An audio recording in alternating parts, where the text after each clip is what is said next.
राघव चड्ढा को पद से क्यों हटाया गया? क्या जनता की आवाज उठाने की मिली सजा? संसद में जनता की आवाज उठाने वाले राघव चड्ढा को अचानक पद से हटा दिया गया। क्या यह सिर्फ फैसला है या आवाज दबाने की कोशिश? क्या है असली कारण, इस खबर से जानिए। आम आदमी पार्टी के युवा और चर्चित नेता राघव चड्ढा को राज्यसभा में पार्टी के डिप्टी लीडर पद से हटा दिया गया है और उनकी जगह अशोक मित्तल को नई जिम्मेदारी दी गई है।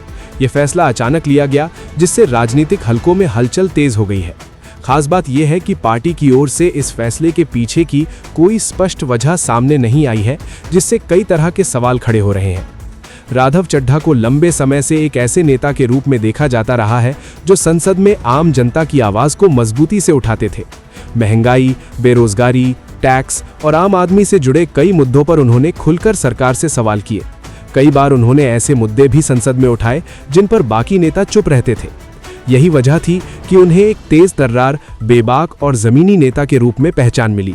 लेकिन पिछले कुछ समय में पार्टी के अंदर उनके रोल को लेकर चर्चाएं तेज होने लगी, खासकर तब जब अरविंद केजरीवाल की गिरफ्तारी जैसे बड़े मुद्दे पर राघव चड्ढा ज्यादा सक्रिय नजर नहीं आए।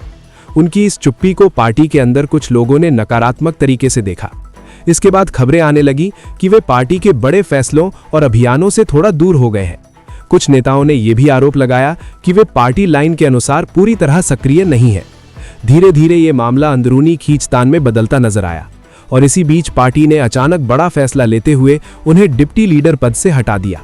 इतना ही नहीं, ये भी कहा जा रहा है कि संसद में उनके बोलने के मौके भी सीमित कर दिए गए हैं, जिससे विवाद और गहरा गया है। इस पूरे घटनाक्रम के बाद राघव चड्ढा का बयान भी सामने आया, जिसमें उन्होंने कहा कि मुझे चुप कराया गया है, लेकिन मैं हारा नहीं हूं। इस बयान ने इस पूरे मामले को और ज्यादा गंभीर बना दिया है और ये संकेत दिया है कि मामला सिर्फ पद हटाने का नहीं, बल्कि उनके राजनीतिक स्पेस को सीमित करने का भी हो सकता है। अब सबसे बड़ा सवाल यही उठ रहा है कि क्या राघव चड्ढा को इसलिए हटाया गया क्योंकि वे आम जनता के कठिन और असहज सवाल संसद में उठा रहे थे?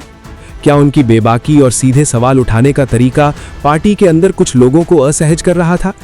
हालांकि इसका कोई आधिकारिक जवाब अभी तक सामने नहीं आया है, लेकिन राजनीतिक गलियारों में इसको लेकर चर्चाएं जरूर तेज हैं।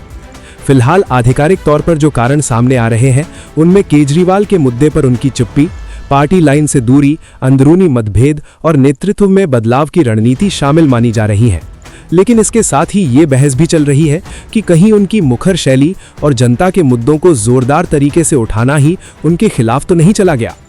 कुल मिलाकर राघव चड्ढा को पद से हटाया जाना सिर्फ एक सामान्य राजनीतिक बदलाव नहीं माना जा रहा है, बल्कि इसे आम आदमी पार्टी के अंदर चल रही रणनीतिक और राजनीतिक खींचतान का संकेत माना जा रहा है। आने वाले समय में ये देखना दिलचस्प होगा कि राघव चड्ढा की भूमिका पार्टी में क्या रहती है और क्या ये विवाद आगे और बड़ा रूप लेता है।